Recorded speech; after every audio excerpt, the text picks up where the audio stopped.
আসসালামু আলাইকুম। Live 365 YouTube চ্যানেলে সবাইকে স্বাগতম।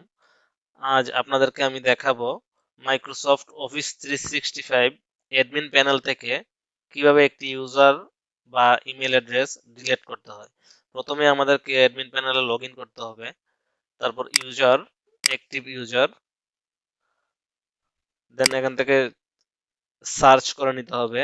আমি যদি টেস্ট নামে যে ইমেল অ্যাড্রেসটি আছে সেটি যদি ডিলিট করতে চাই, তাহলে টেস্ট ইমেল অ্যাড্রেসের টিক মার্ক দিতে হবে, দেওয়ার পর ডিলেট ইউজার।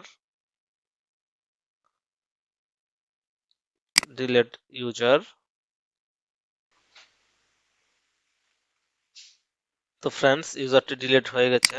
যদি আমি আরেকবার সার্চ করে একটু কনফার্ম করি, টেস্ট টেস্ট নামে যে ইউজারটি ছিল সেটি ডিলিট হয়ে গেছে।